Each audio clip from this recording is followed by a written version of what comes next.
Swayam Prabha. Digital India. Educated India.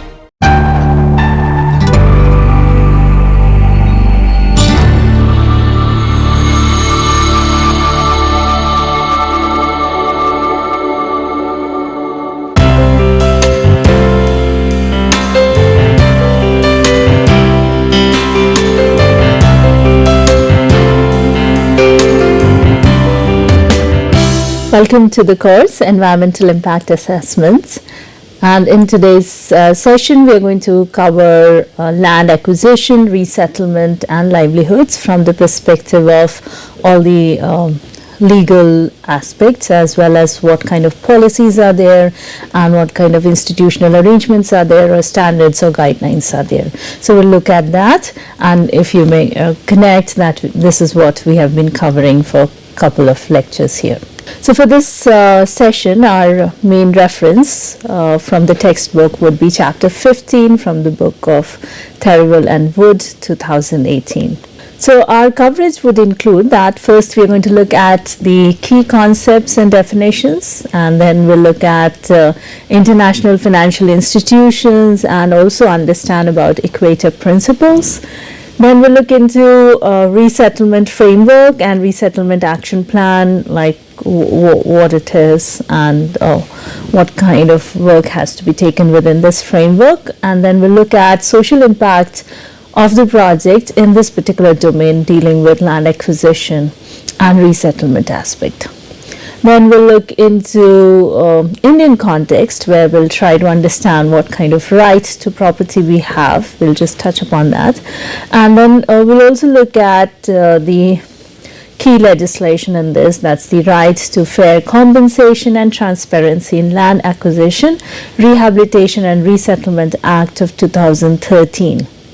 So our learning outcomes, what we expect to understand after completing this particular session, is that we should be able to define these concepts, the key terms, we should be able to define them, and we should be able to identify the key international financial institutions, the kind of guidelines they provide, legislations they provide, the legal instruments they provide, and then also the equator principles and similar kind of guidance which is given by them.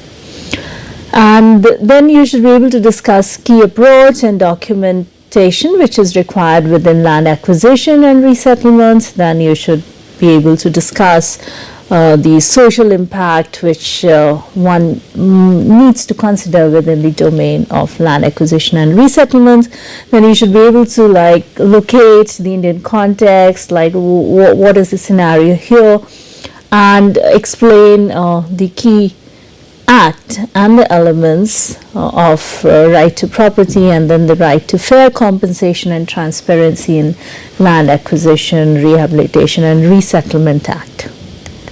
So starting with key concepts and definitions, think about the negative impact of land acquisition and displacements. You have been reading and listening about it, and think about you being in that situation. So as per the World Bank study, which really discusses this and brings forward all these components, the study on impoverishment, risk and reconstruction, IRR framework, which identifies that there are certain negative impact of resettlement, like there's cases of there's displacements because of resettlement, there's landlessness, there is joblessness, people lose job, then people lose homelessness, then there is also marginalization, then there is also increased morbidity and mortality.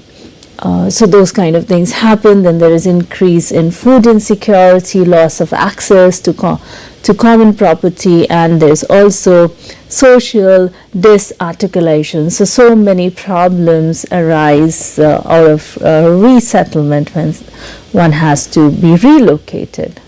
It's also there are a lot of problems, but it's also considered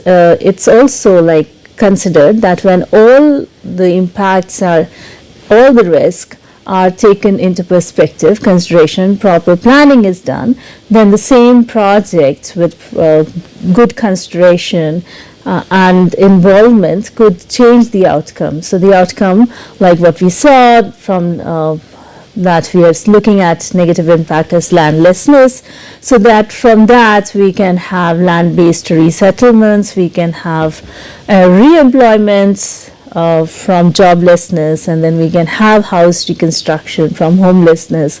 So we can look at social inclusion, and then we can have improved health care, we can have adequate nutrition, and then we can also see how we can restore community assets and services, likewise how we can build the network and community when we really take into consideration all these kind of impact and plan properly for these things. So further, there is also developing understanding and recognition of the risk involved in business if all the aspects of projects are not well considered. So it's just not that it is one needs to do it. It's there are certain impact, and for the environmental clearance one needs to do it, but then it is also the understanding is evolving that it's due consideration and taking consideration of all the involved risk. It helps to really improve the business as well. So based on that context, we see we'll now have certain conceptual clarity. So there's term like voluntary and involuntary settlements. So like what is voluntary settlements? Like settlement, when we look at resettlement is a planned process where you plan the process of relocating people and community from one place to another. And we say voluntary resettlement when in situations where project proponents have no alternative to government expropriation or other enforcement mechanism, and people cannot be compelled to surrender their land. So when people cannot be really forced to surrender their land, then you say it's a voluntary resettlement. For example, you can see that like indigenous people, the tribal people have constitutional right to their land and would only agree, they would be only relocated when they agree to the project, they give their consent to the project to occupy the land. So when that consent is taken free, in a free environment, prior and informed consent is taken, only then that land can be willingly taken from them. So such kind of things are said to be voluntary resettlement. And when we say involuntary resettlement, it is considered when resettlement takes place without informed consent. So when there is no consent of the people who are being displaced, the affected people who are being displaced, there is no consent of theirs, then it is said involuntary resettlement. And also in the cases where they do not have the power to refuse the resettlement. So many a times they are forced to agree to what is being offered. So when they do not have that power to refuse the resettlement, irrespective they agree with that or not, so that's said to be involuntary resettlement. So now we saw the voluntary resettlements, we saw involuntary resettlements, and we saw what resettlement means. So also we may note that government has the power of eminent domain. So there's a term eminent domain, meaning government has the right to land expropriation. That means to take away your private property for public use with payments of compensation. So they can compensate you for the land which they have taken. So meaning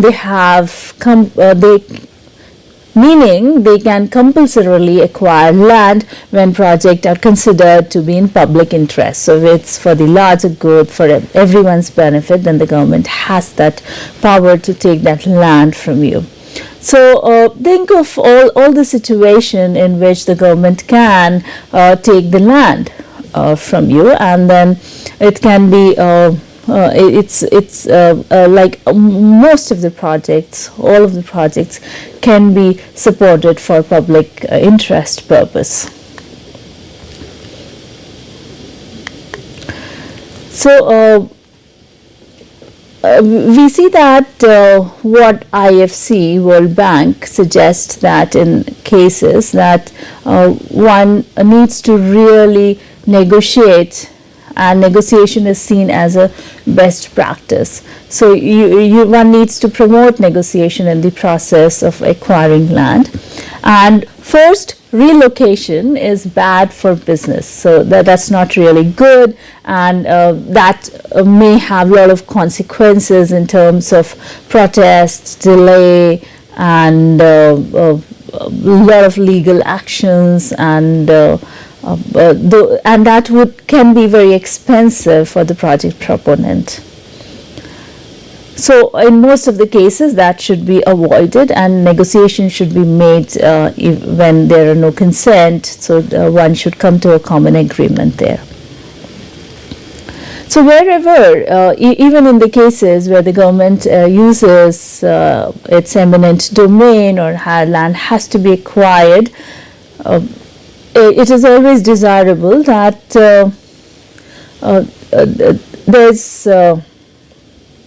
there's a negotiated agreement that should be taken care of, and for the resettlement process. And this particular process, where the agreement, there's lack of consent, but there is negotiated agreement, so that is said to be negotiated involuntary resettlement. And it's in cases where it is unavoidable, it is promoted by the international standard, and it is viewed as the best practices. So negotiation is one of the important aspects here, to really come to an agreement and have better exchange of the concerns and also the sharing of values here. So even if there is negotiated process under IFC, Performance Standard 5, the condition pertaining to involuntary resettlement still apply and must be considered. So there will be also norms and standards which have to be followed here. So in any situation of resettlement, irrespective of use of eminent domain, we also see that the compensation should be paid for those who are displaced. So compensation is mandatory, that has to be done, and there are guidelines which suggest how those considerations have to be taken care of and how those processes have to be followed. So we see that learning the term compensation. Compensation means the payment in cash or in kind for an asset or a resource that is acquired or affected by a project at the time the asset needs to be replaced. So you see what compensation means. This I have taken from the IFC performance standards.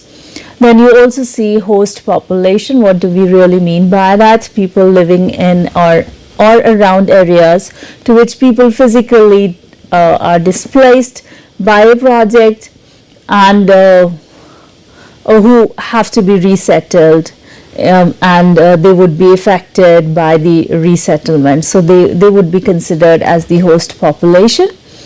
Then you also see terms like vulnerable groups. So these are people who by the virtue of the gender or by the ethnicity, age, physical or mental disability, or the economic disadvantage or the social status will face the negative impact of the resettlement. So they would be considered as the vulnerable group, and they might have limited capability to take advantage of whatever is being proposed. So you need to take care of that as well, and you understand what we really mean by vulnerable groups. And then you see the project affected household. So this term is used for all the members of the household, whether related or not related, and they work together as an economic unit, and this household is referred as a project affected household if they are affected by a project. So that's about the vulnerable group and project affected household.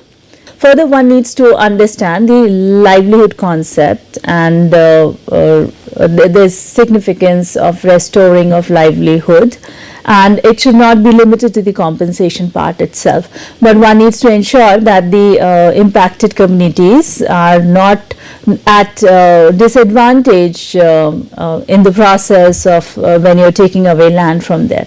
So you have to see that we just not only give them money, but we also restore their livelihood when their lands are being taken away. So this is an important concept, restoration of livelihoods in resettlement planning, and then we see that people can be seriously affected by the project even when they do not have to be physically relocated. So even if we are not relocating them, then also they can get seriously affected, as especially when their livelihood opportunities or access to livelihood is hindered or obstructed by the interventions you are doing there. So for example,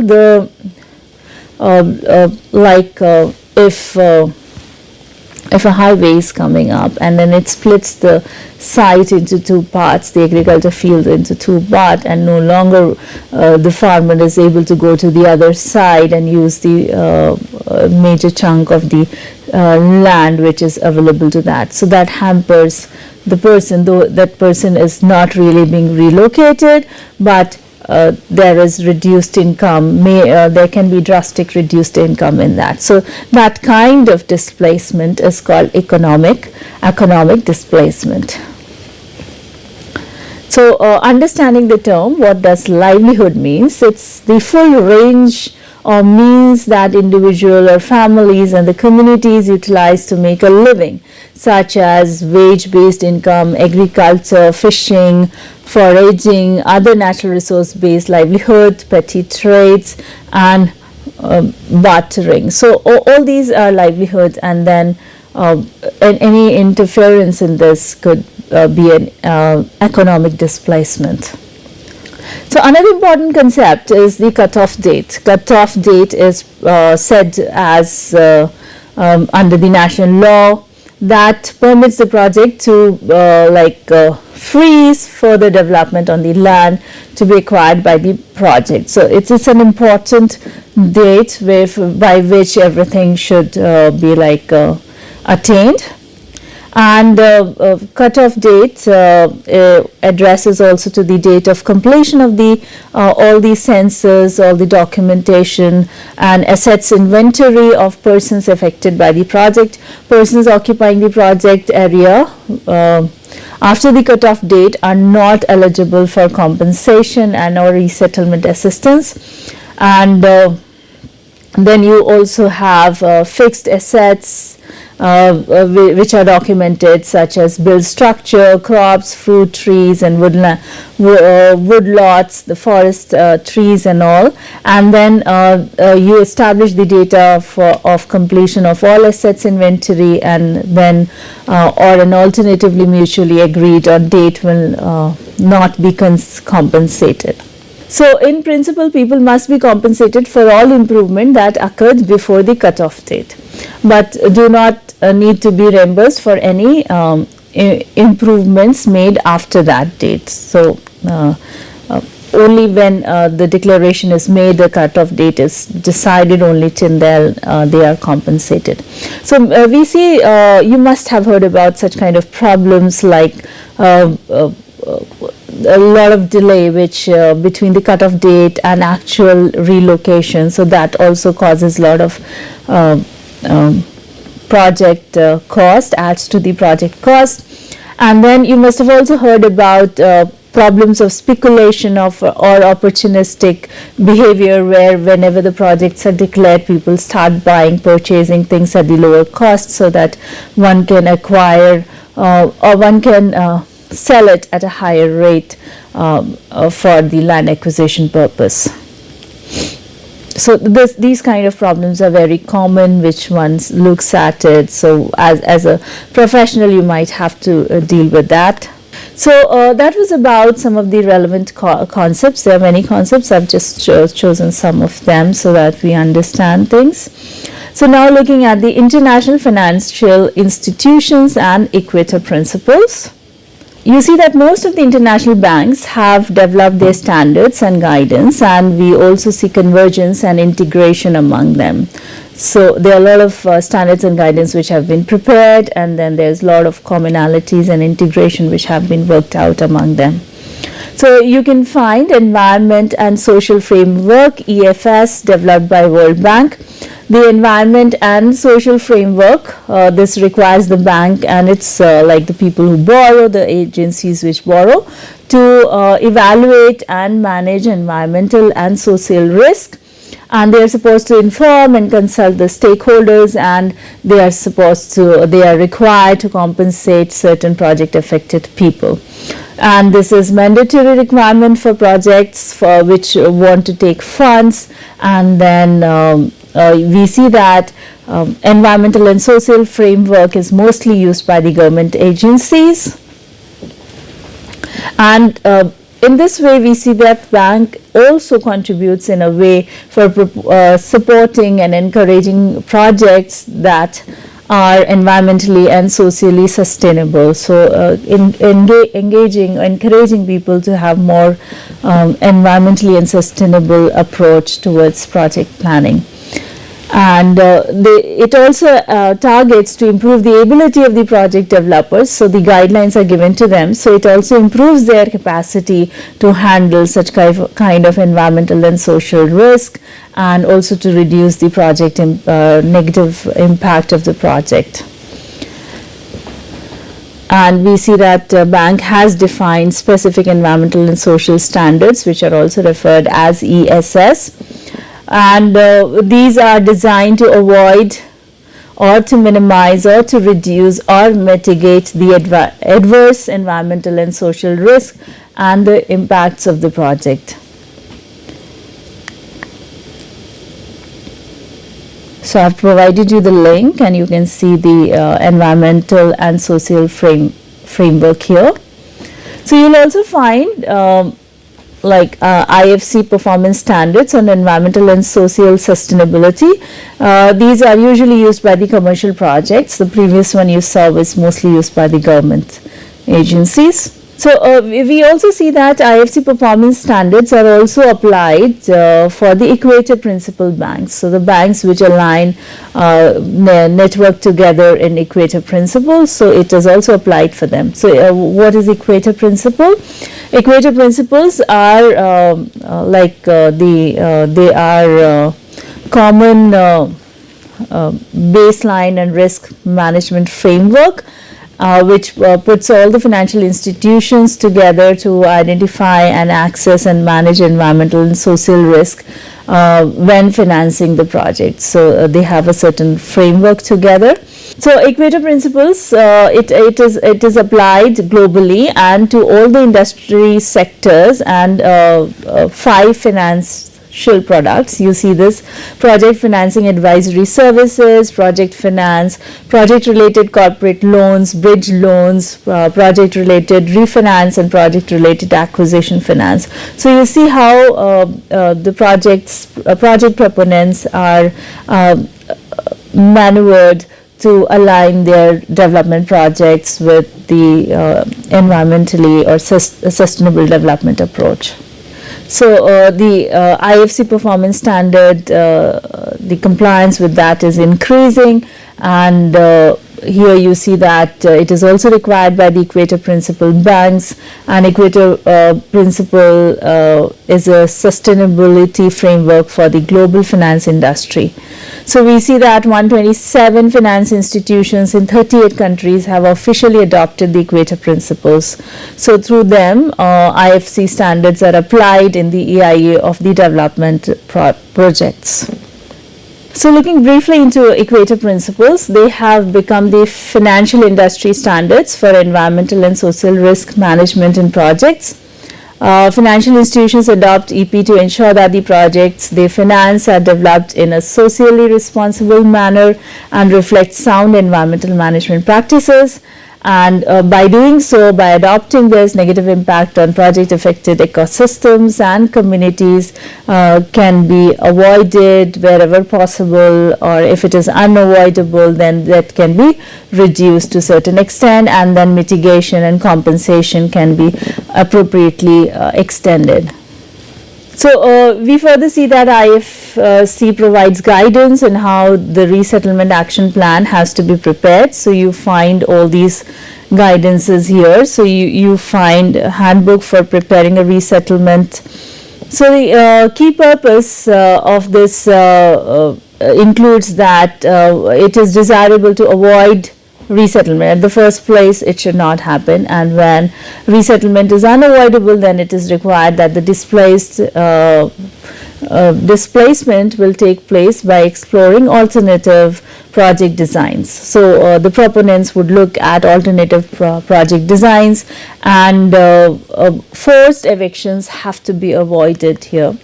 And then we also see that adverse social and economic impacts of land acquisition or restrictions on the land use to be avoided. If that is not possible, then it has to be minimized, and how one can minimize by providing compensation for the loss or by ensuring the resettlement activities are implemented with appropriate disclosure of information, and people are properly consulted, and all the information is given to the people who are affected by the project.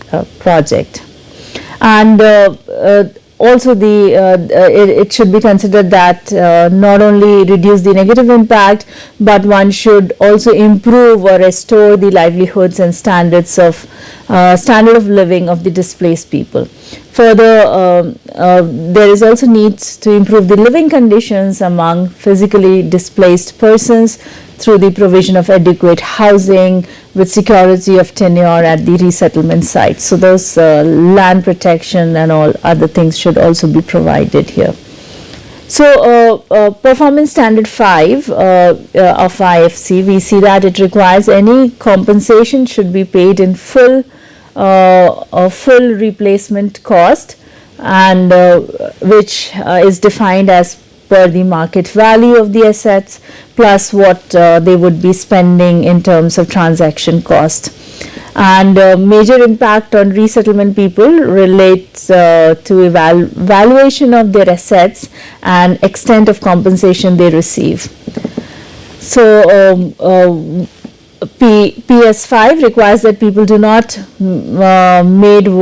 not made worse off, that they are fairly compensated. So one needs to see that they are fairly compensated, their situation doesn't worsen here. Further, we also see that IFC standard requires that the project not only compensate for the lost asset, but goes the extra step to ensure that impacted households are able to re-establish a livelihood, and ideally that their livelihoods are improved. Then we also see that in IFC, IFC provides guidance on how the stakeholders' engagement has to be undertaken, and how different project proponents have to be involved during planning and monitoring, and how participatory monitoring has to be taken care of. So how people are involved in the entire, not only in the planning part, but they are also involved in monitoring of the project.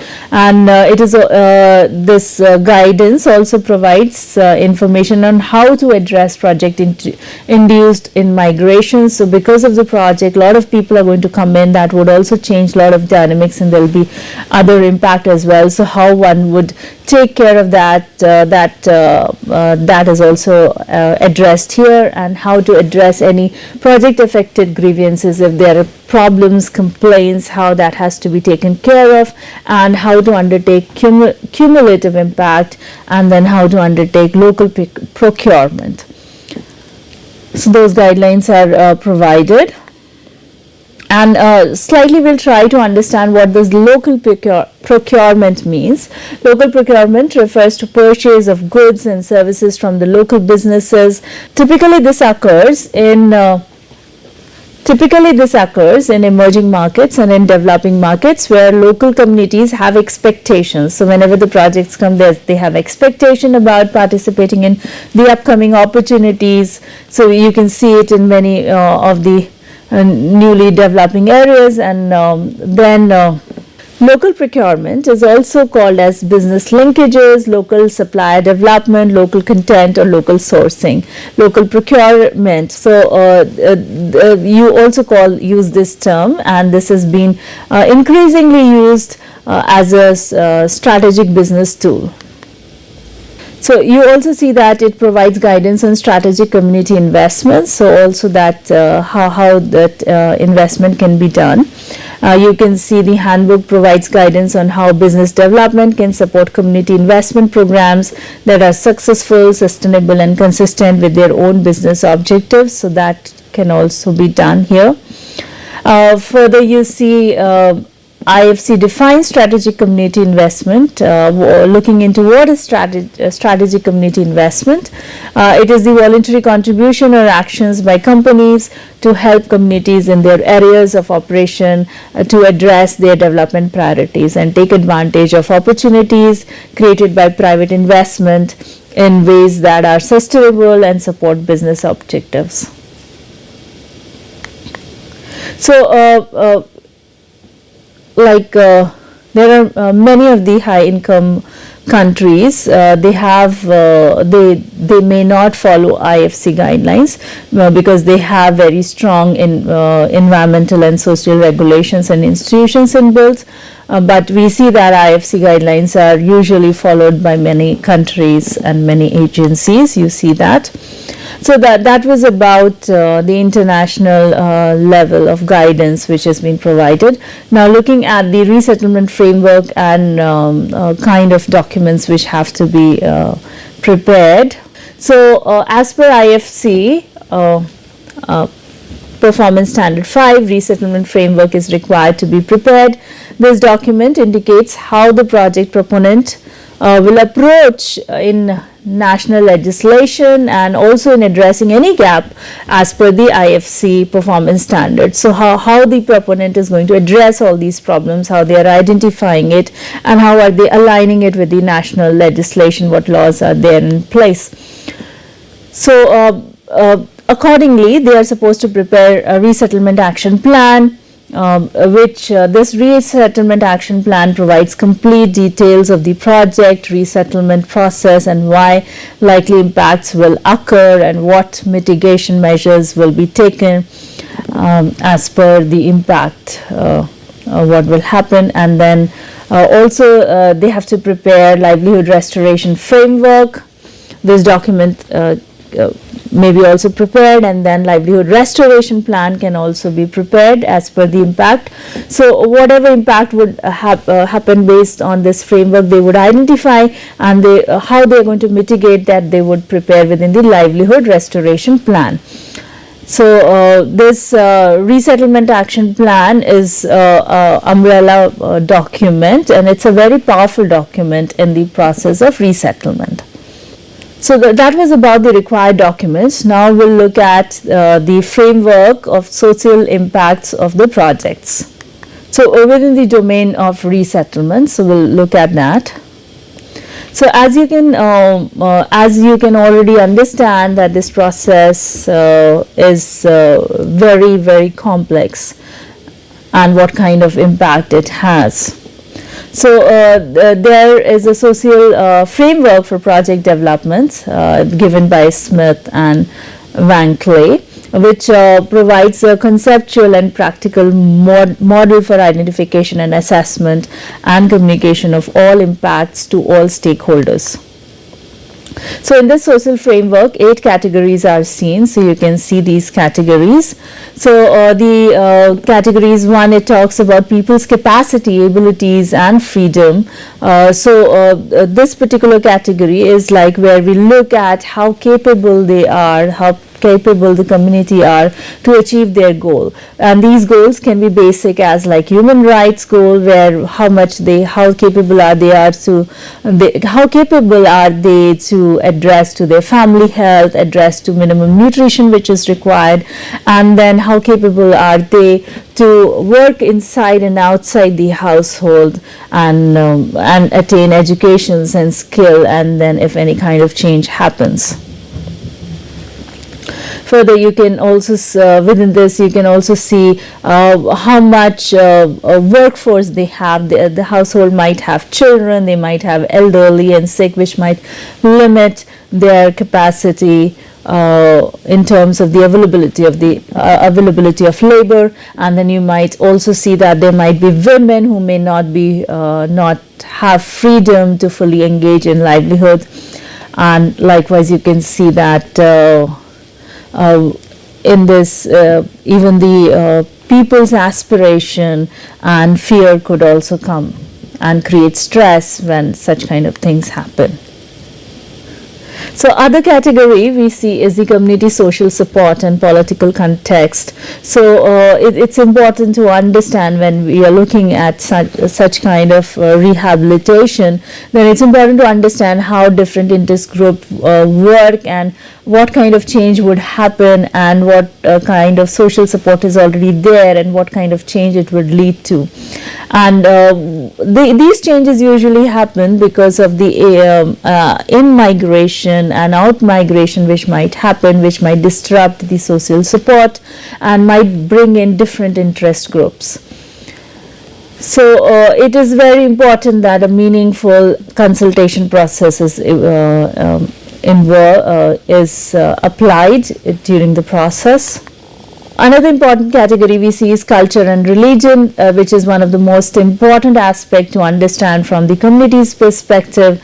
And as we see that there are a lot of attachment which is there to certain religious structure and shrine, which needs to be considered in project planning. So there can be a lot of problems later if it is ignored at the initial stage.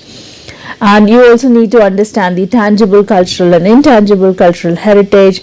You also need to take care of the indigenous people, especially they have particular strong attachment to their culture, and which needs to be protected in accordance with what they aspire for.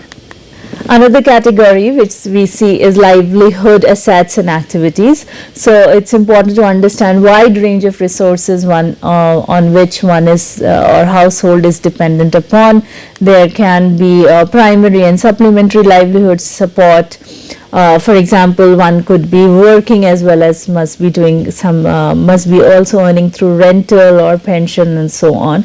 And then there can be a lot of formal and informal activities also, including there can be a lot of legal as well as illegal activities. So you need to understand those aspects.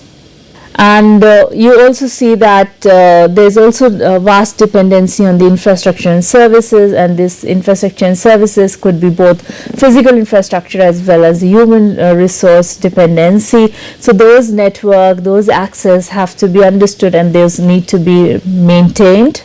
And we also see a housing and business structure, which is like a basic consideration. You may have to look into informal housing as well.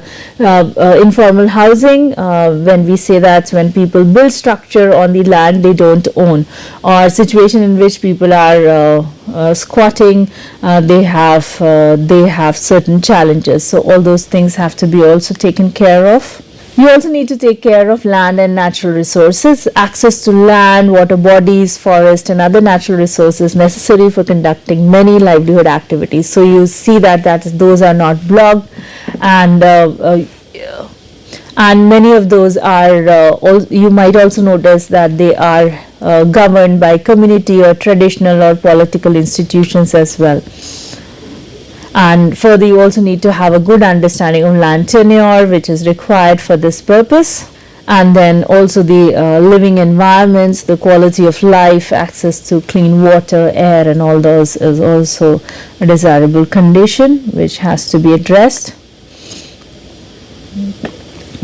So this was about how the complex the process is and how the social impact part also becomes a project within a project when you deal with land acquisition and resettlement. So summarizing what we have covered today. So we looked at the key concepts and definitions. Then we looked at international finance institution, and we also tried to understand what are the equator principles. And then we looked at the resettlement framework and resettlement action plan and what kind of document requirements are there. Then we looked at how within this domain what kind of social impact assessment and categories one looks into. So that was all for today, and these were the references and these are the suggested reads and watch. And please feel free to ask questions, let us know about any concerns you have. Do share your opinions, experiences and suggestions. Looking forward to interacting and co-learning with you while exploring AIA. So thank you.